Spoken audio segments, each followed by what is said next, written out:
Although the search for refuge began immediately after she was lost, Titanic lay silent and undiscovered in her cold, watery grave of the icy waters of the North Atlantic for 73 years.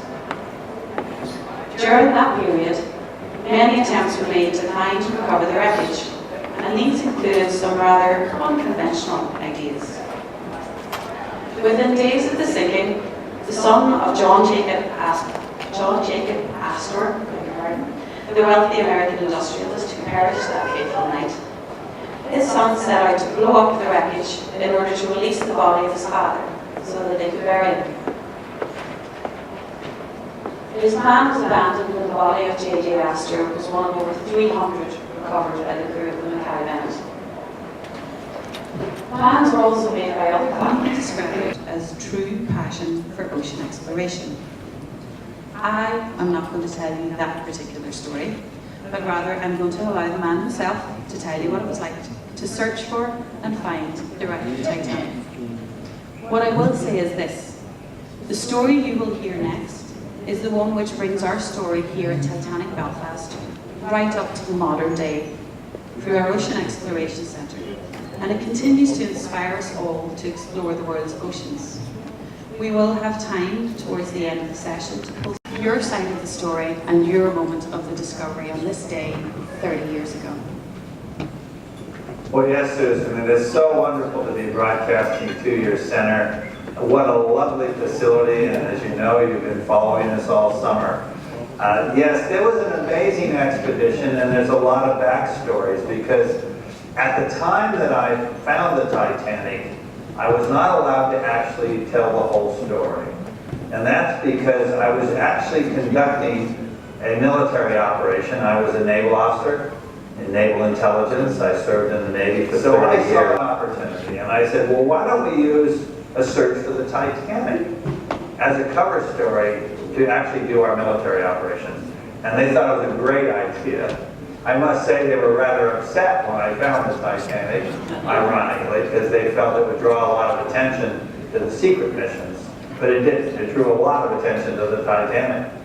So in fact, when we left the Azores in August of 1975, instead of heading west towards the Titanic, running lines east-west, we encountered the debris field. And we knew immediately to head north. And we followed that debris field. It got bigger and bigger until finally we went over the signature target of the Titanic was the boiler. We had a picture of the boiler in our command center. And when we saw that, we knew this was the wreckage of the Titanic. And then a day or so later, we actually found the bow itself. So that was an amazing moment when we found it, September 1st. At 2 in the morning, and I remember naturally the reaction you have on the wall in the command center and said she sinks in 20 minutes, because it was 1 in the morning and she sank at 1:20. And that innocent comment embarrassed us because we were celebrating. We shouldn't be celebrating. We were above an underwater grave, and so the mood changed dramatically inside the command center. And for the final 4 days, a very somber mapping and investigation of the ship. So it went from amazing joy to sadness in just a fraction of a second. And then the rest is history after that. Wow, that's pretty amazing. So, Dr. Ballard, we have quite a few questions here. We have a substantial audience live, and we've also been taking some questions through social media. So, the top question of the day so far seems to be, do you think the wreck will eventually disappear? And if yes, in approximately how many years? Well, that's a good question. It depends upon a lot of factors. Number one, it's presently in a world of eternal darkness. Sunlight can commonly cause degradation of human history, so that's not an issue. It's in freezing cold water, so it's like it's in deep freeze. And also it's under great pressure. And it's an area of very slow sedimentation rate, so it's not going to be buried by sediments. So it should last for a long, long time, particularly since the bow went into the bottom very deep. Because the bow went into the bottom, it's now being held together by the bottom. And the bottom sediments are deep sea muds that are anoxic, so there's no oxygen. So if you were to do paint, and the anti-fouling paint was still working, there was no degradation of the hull there. There were no rust signals. It was the hull with this fresh, not fresh, but the paint was still working. Now, naturally, when they built the Titanic, they didn't think to paint the whole ship with anti-fouling paint, because they never expected it to sink. But you can actually do conservation and preservation to extend its life. We have super tankers now where you never, once you launch them, you can never put them back in a dry dock. And they have the ability to do that if you had the will to do it. That would be fantastically interesting experiments. So we have another question here from Charlene Martin, who is from County Clare in Ireland. And Charlene would like to know that as an undersea explorer, what has been the most interesting item you have found and where are you allowed to keep it? Well, that's a fascinating question because that implies human history as opposed to natural history. So I'm going to give you two answers. I'm going to give you the answer, what's the most impressive thing I've ever found under the ocean and discovered. Remember, the Titanic was not a discovery. We knew it existed. The Bismarck, we knew it existed. All the shipwrecks of the contemporary history, we knew they existed. But I have found some shipwrecks we didn't know existed. And one of the most fascinating ones were in the Black Sea. And there you have no oxygen. There you don't have wood borers to eat the wooden members. When I first found ancient shipwrecks in the Mediterranean, only the inedible parts of the ship, the piles of cargo, amphora, were still there. The hull itself had been eaten by wood borers. But in the Black Sea, there's no oxygen, there's no wood borers. The ships are perfectly preserved. And I would say there were two ships, one off Skirky, the coast of the city of Skirky, not Skirky, the city of Sinope, which is on central Turkey, on the northern coast of Turkey, the southern coast of the Black Sea. We found a ship from the Byzantine period, perfectly preserved, mast up, still had rigging on the sail, on the mast. But that was eclipsed a few years later off of Eregli, which is a ship, a city closer to the Bosphorus, where we found a classical shipwreck from 500 BC that still had human remains. That was really a lost chapter of human history. From that human remains, you can get the DNA. So that was a pretty historical discovery. But for discoveries in general, the greatest discovery of all was our 1977 discovery of hydrothermal vents and the exotic life forms. And we're going to be diving on those tomorrow over the next several weeks. So come back to the Exploration Center in Belfast over the next week, and you're going to see some amazing live exploration of the hydrothermal vents off the Juan de Fuca Ridge, black smokers and tube worms. So don't miss coming back to Titanic Belfast over the next week, because that's going to be quite a series of expeditions. That is going to be really, really interesting. But would you mind telling our audience just why hydrothermal vents are so important and so exciting? Well, the reason is when I went to school and did my biology class, I was told that all life on our planet was due to the sun. That was the driving engine of life on planet Earth. That photons from the sun traveling at the speed of light come into our atmosphere, and those photons, we found in total darkness, in absence of any sunlight, where no plants exist, an amazing ecosystem driven not off the energy of the sun, but driven off the energy of the Earth itself through the volcanoes that are beneath the sea. There are more active volcanoes beneath the sea than all the museums. I mean, all the life, all the volcanoes on anywhere on land. So massive. And here we're showing recently, we went back to that discovery. And this, we just took this footage, rugged volcanic terrain beneath the sea.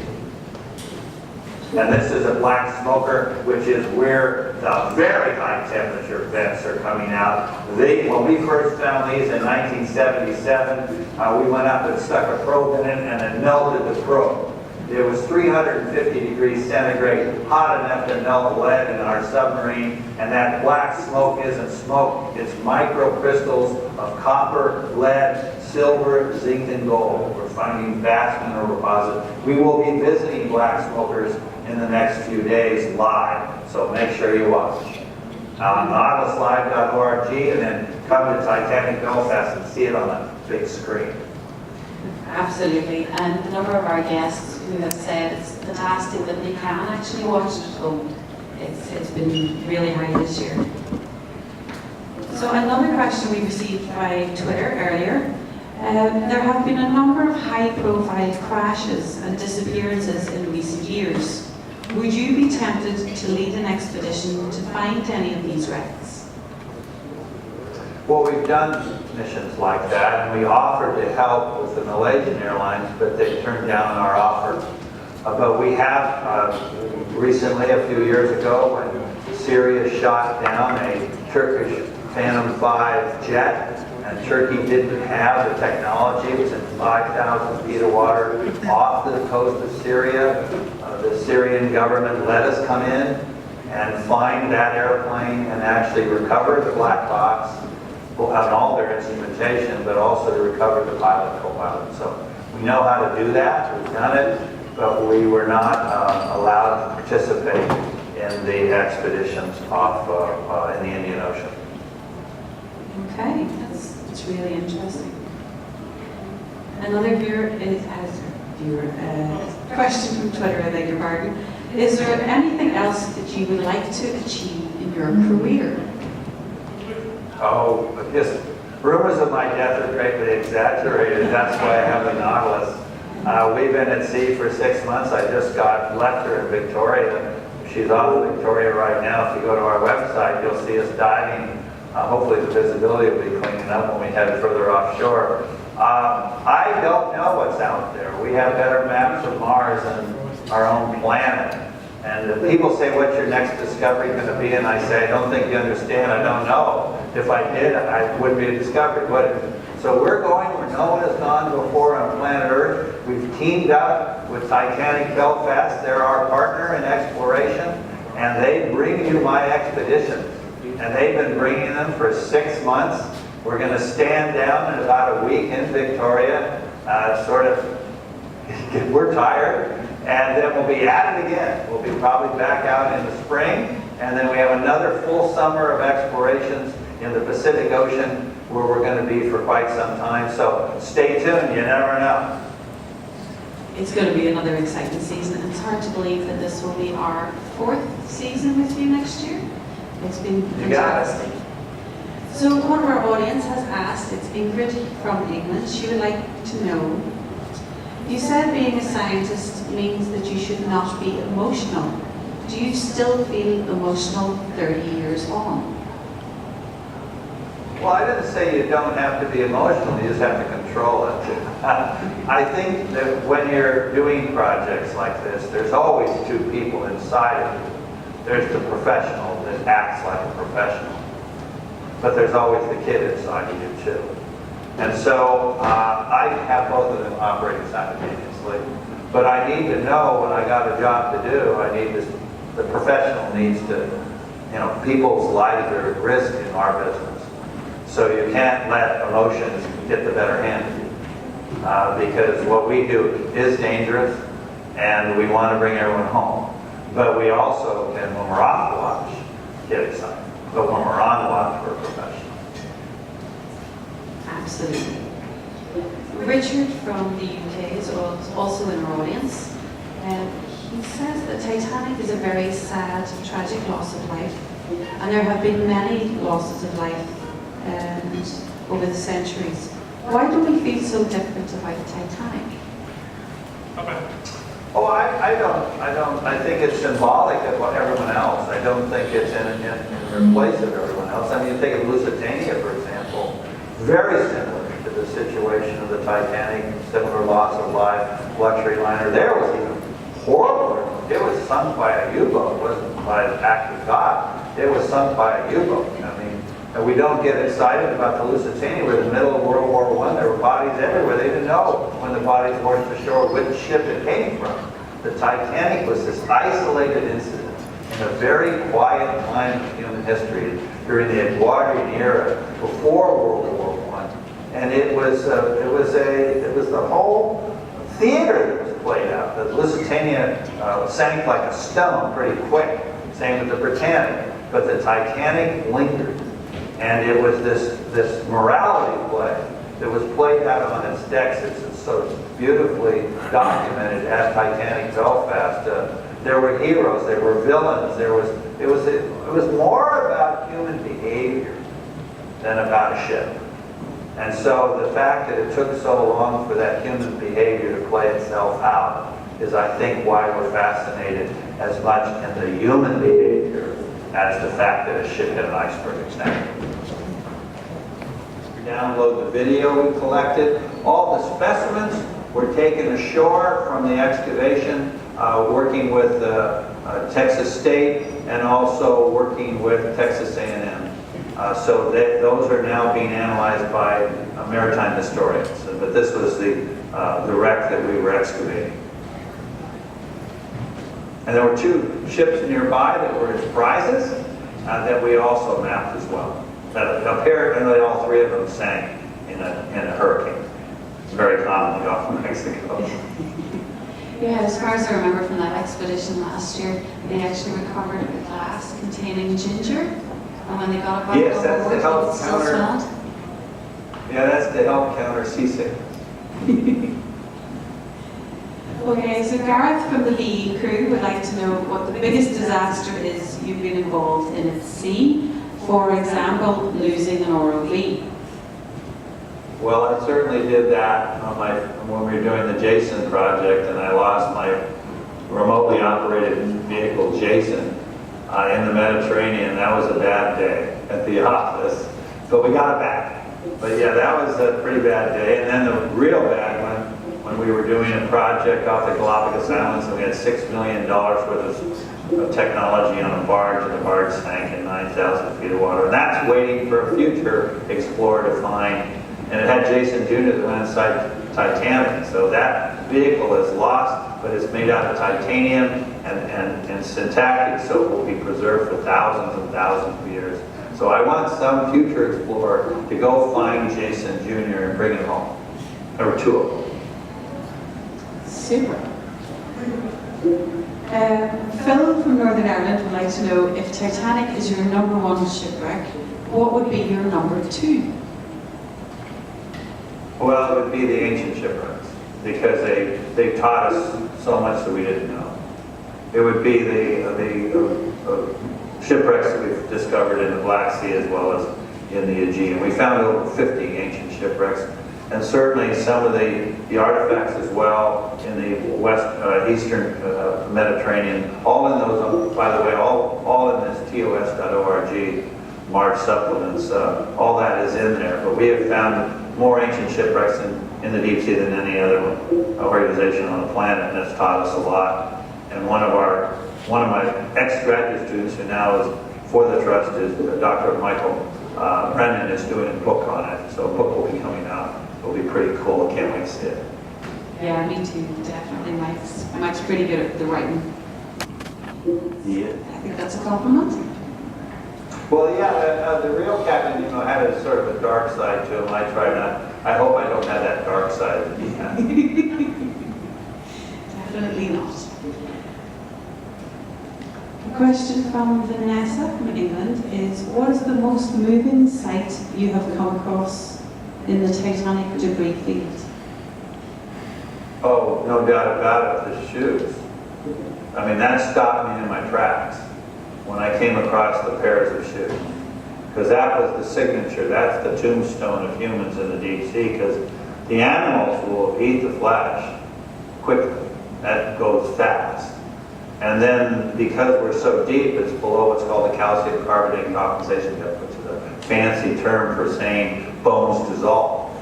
Because the waters of the deep sea is undersaturated in calcium carbonate. So bones all disappear. About 7 years, they're gone. Humans' flesh disappears in days. Bones in about 7 years. So all that's left is what they don't eat or what doesn't dissolve, and that's the shoes, because they're treated with tannic acid. They're leather, and no one eats leather. So all around the wreckage of the Titanic are pairs of shoes, and the most moving one was a pair of mother's shoes next to her daughter's shoes with a mirror and comb. That took me out. That was powerful. That's one of the most moving images, and it's one that we actually have on the interactives here on the last floor as well. So anyone who's interested can have a little look at the interaction.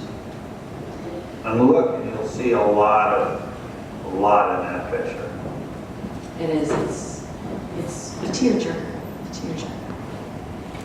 So Jason from Belfast would like to know how you passed the time on a 6-month expedition. Oh, well, I don't go out for 6 months to begin with. I go out, I'm given an allowance by my wife of 5 weeks, but if I take my children, which I do, Emily Rose with a button nose, who loves Ireland and loves Northern Ireland. By the way, Susan, she asked for her graduation gift when she graduates this coming June to come and see you. So she's coming. Excellent. I look forward to seeing her, and I believe so today or yesterday was her for first Emily day of summer Rose. school. Well, she was out with me for a month, and she wants to go 2 months, but she wants to go to Ireland first, and That's a Northern good Ireland. call. So she's on her way. But anyway, generally, you have to understand with today's technology, the Nautilus actually thinks it's in this building that I'm in. All the phones are university phones. It has hi-fi, it has a jacuzzi, it's got a nice wine cellar, it's got a great place. We don't do that when we're on watch. I love going out to get away from all the stuff on land, and but yet I can do everything that I want to do. I get a lot more done at sea because I can sit down and spend the whole day working, and then I have in my cabin just the same thing you guys have, the quad display. So if something happens, I'm out of there and I can run up to the command center and get in the fray. But if nothing's happening, I can just listen, and don't feel sorry for me. I mean, let's put it that way. And the Interspace Centre is very, very impressive. They have screens not much smaller than this, but they have them one stacked on top of the other. Yeah, and we have 3 ships coming in now. The Endeavour, the ship here at the university, is also leaving. I think it's going to leave today or tomorrow, and look at a German U-boat. So you might want to check that one out during the course of the time that they're at sea as well. So there's a lot of things going on in the Interspace Center, and more ships are hooking in. Excellent, excellent. We look forward to it. So Anastasia from Northern Ireland /USA, which you may be a little confused, she would like to know what the most notable upgrades or improvements have been made to submersibles since Alban up until today. Been away from using submersibles. I think the big push now is to get away from submersibles because they're primitive by comparison to what we can do right now. First place, you spend your whole time going up and down during the day. To go, and I've done it, I did it for 20 years, so it isn't that I haven't done it. But when I went down to 20,000 feet, for example, 6,000 meters in the Trieste and the Cayman Trough, it was 6 hours to get to work in the morning, and I spent my whole day going up and down, and minutes on the bottom. What's wonderful about the ROVs is 24/7. We don't come up.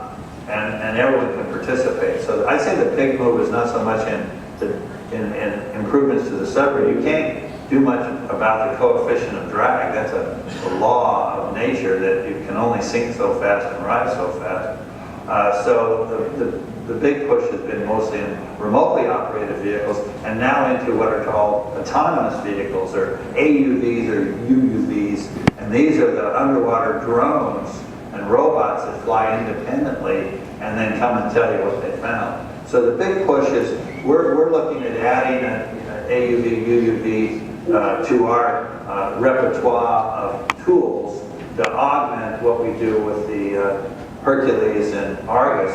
And those UUVs and AUVs can then come plug in to our vehicles down below, send all their data, get new power and take off. So they don't have to come up either. So A question has come in now from Chelsea on Twitter.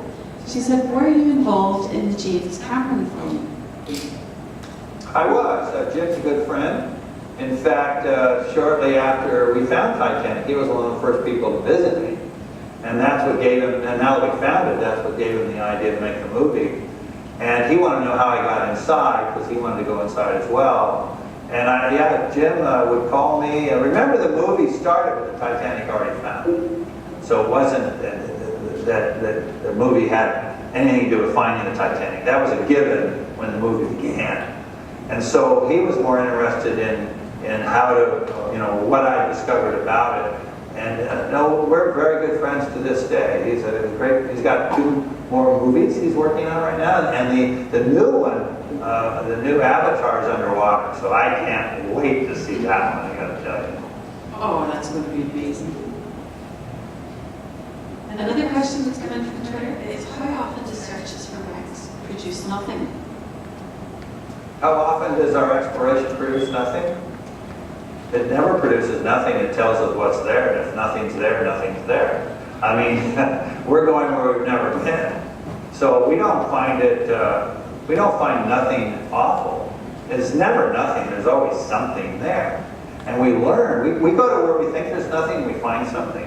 I mean, it's common for us to go, you can't go where do you think everything is, because then you're just proving that what you think is there. You want to go where you think there's nothing and there's something. And that has happened when we were diving off of Grenada, where we thought there was going to be just a landslide with a bunch of mud and boring, and we found a whole new ecosystem driven off of methane being squeezed out by the atom. No one knew that.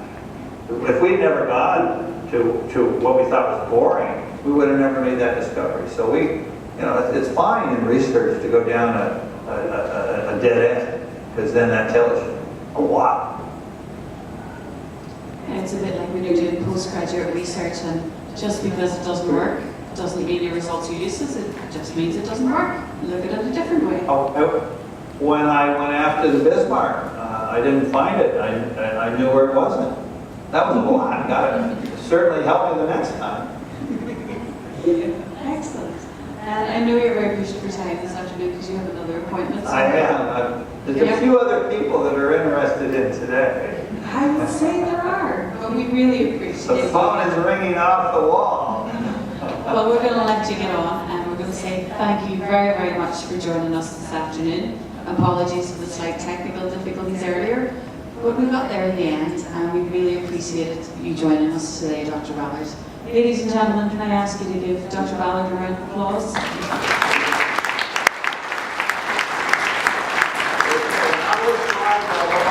See you next time. Thanks very much. Bye-bye.